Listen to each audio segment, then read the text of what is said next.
दोस्तों ये बात हम सबको पता है कि राफेल फाइटर जेट हो, राफेल एम हो, C-295 या फिर C-17 globe master, Bharat in aircraft को जब भी दूसरे देशों से खरीदता है तब इन्हें अपने देश तक लाने के लिए जिन जुगाड़ का इस्तेमाल करता है उसे देखकर आप भारतीय होने पर गर्व करेंगे। क्योंकि अगर हमें फ्रांस से राफेल एम को लाना है तो रास्ते में हमें चीन और पाकिस्तान मिलते हैं, और अगर हमें रूस या फिर अमेरिका से एयरक्राफ्ट या मिसाइल को लाना है तो बीच में पड़ता है विकराल समुद्र।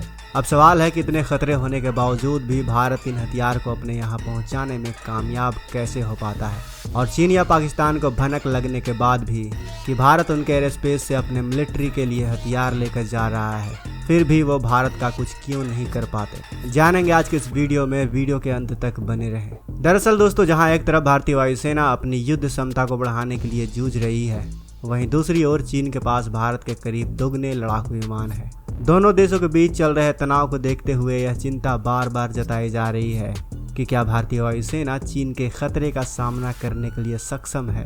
भारतीय वायुसेना के पास करीब 600 लड़ाकू विमान है। इनमें Sukhoi, MiG-29, Miraj 2000, Jaguar, MiG-21, तेजस और राफेल शामिल है। फ्रांस से किए गए 36 राफेल विमानों के सौदे में 36 के 36 विमानों की डिलीवरी हो चुकी है, लेकिन सवाल है कि ये 36 राफेल फाइटर जेट फ्रांस से भारत कैसे आए। तो दोस्तों, सबसे पहले यह जान लीजिए कि कोई भी देश अपने दुश्मन देश को अपनी हवाई क्षेत्र से किसी भी तरह के मिलिट्री एयरक्राफ्ट को गुजरने नहीं देता।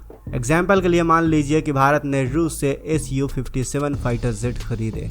अब रूस का काम होगा इन फाइटर जेट को भारत तक पहुंचाना। इसके लिए रूस भारतीय वायुसेना के कुछ पायलट को बुलाएगा और उन्हें Su-57 को उड़ाने की ट्रेनिंग देगा। इसके बाद उसका टैंक फुल करके उन्हें भारतीय वायुसेना को सौंप देगा। अब इन फाइटर जेट को भारत तक लाने का काम भारतीय वायुसेना का होगा। इसके लिए भारतीय वायुसेना के पायलट सरकार से बात करेंगे, फिर भारत सरकार उन देशों से बात करेगी जिनके साथ भारत के रिश्ते अच्छे हैं। भारत सरकार द्वारा उन देशों की सरकार से बातचीत के दौरान भारत सरकार उन देशों के किसी एयरपोर्ट पर इन फाइटर जेट को लैंड करवाने का परमिशन मांगेगी। परमिशन मिलने के बाद ही भारतीय वायुसेना के पायलट उन फाइटर जेट को लेकर भारत पहुंचने के लिए रवाना हो जाएंगे। पहले ये फाइटर जेट उन देशों में पहुंचते हैं जहां की सरकार से भारत सरकार ने इन फाइटर जेट के ठहरने की परमिशन मांगी हो, ताकि इनके अंदर फ्यूल भरकर इन्हें भारत के लिए रवाना किया जा सके। और इसी तरह फ्रांस ने भारत के सभी 36 के 36 राफेल फाइटर जेट को भारत तक पहुंचाया। सबसे पहले फ्रांस ने भारतीय वायुसेना को इन फाइटर जेट को उड़ाने की ट्रेनिंग दी ताकि वो इन्हें उड़ाकर अपने देश तक ले जाए। इसके बाद भारत सरकार ने UAE की सरकार से इन फाइटर जेट की लैंडिंग की परमिशन मांगी। इसके बाद वो UAE के एयरपोर्ट पर लैंड हुए। इसके बाद UAE ने अपने टैंकर एयरक्राफ्ट से इनमें फ्यूल भरकर इन्हें भारत के लिए रवाना कर दिया था। तो इस तरह राफेल फाइटर जेट भारत तक पहुंचने में कामयाब हो गए थे। लेकिन क्या हो अगर भारत ने अमेरिका से F-35 फाइटर जेट को खरीदा, तो वो भारत तक कैसे पहुंचेंगे? क्योंकि अमेरिका और भारत दोनों देश दोनों अलग अलग दिशाओं में बसे हुए हैं। अब इन्हें अमेरिका से डायरेक्ट उड़ाकर भारत तो नहीं लाया जा सकता। इन फाइटर जेट को पहुंचाने के लिए अमेरिका के पास 3 रास्ते हैं दोस्तों। पहला, या तो फ्रांस की तरह अपने साथी देशों के एयरपोर्ट की मदद मांगे। दूसरा, या तो इन्हें भारत तक पहुंचाने के लिए इनके साथ अपने एक फ्यूल टैंकर एयरक्राफ्ट को भेजे। लेकिन इसमें भी एक बड़ा पेच है दोस्तों, इन्हें बीच में लैंड करके रुकना होगा। क्योंकि भले ही एक मशीन को लगातार 24 घंटे तक चलाया जा सकता है, लेकिन एक इंसान एक जगह बैठकर 24 घंटे नहीं टिक सकता, इसलिए इन्हें भी रुकना होगा। अब तीसरा और आखिरी रास्ता है समुद्री इलाका। समुद्र के रास्ते अमेरिका F-35 को भारत तक कैसे पहुंचाएगा?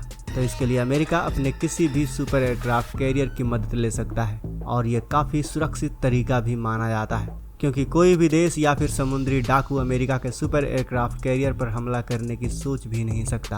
अब अमेरिका के जितने भी सुपर एयरक्राफ्ट कैरियर हैं, उनमें 60 से 80 फाइटर जेट हमेशा तैनात रहते हैं। ऐसे में अमेरिका अपने एक सुपर एयरक्राफ्ट कैरियर में भारत के F-35 को डॉक करके उन्हें समुद्र के रास्ते भारत तक पहुंचा सकता है। लेकिन अब आपका सवाल होगा कि भारतीय वायुसेना के पायलट भी तो डायरेक्ट इन्हें उड़ाकर ला सकते हैं। तो इसका जवाब है दोस्तों कि ऐसा नहीं हो सकता, क्योंकि अमेरिका के सभी फाइटर जेट काफ़ी एडवांस होते हैं, और आज तक भारतीय वायुसेना ने अमेरिका के किसी भी फाइटर जेट को नहीं उड़ाया है, क्योंकि अब तक भारत फाइटर जेट के लिए रूस पर ही निर्भर था।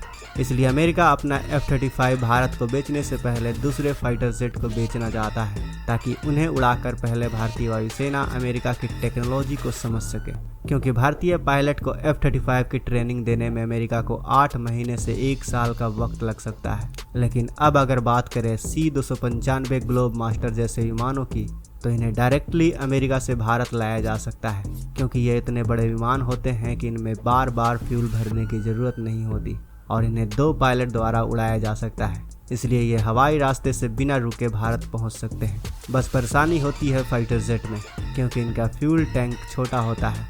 इन्हें एक ही पायलट उड़ा सकता है, इसलिए पायलट को आराम करने के लिए कहीं ना कहीं रुकना ही पड़ता है। तो दोस्तों, आप समझ गए होंगे कि आखिर कैसे भारत अपने मिलिट्री एयरक्राफ्ट को दूसरे देशों से लाने में कामयाब हो पाता है। अगर आपको इसको लेकर कुछ सवाल हो तो आप हमें कमेंट बॉक्स में ज़रूर बताएं। वीडियो में दी गई जानकारी अगर अच्छी लगी हो तो इस वीडियो को लाइक करते हुए अपने दोस्तों के साथ शेयर ज़रूर करें। अगर आपने अभी तक इस चैनल को सब्सक्राइब नहीं किया है तो इस चैनल को भी सब्सक्राइब कर ले। मिलते हैं अगले वीडियो में। जय हिंद, जय भारत।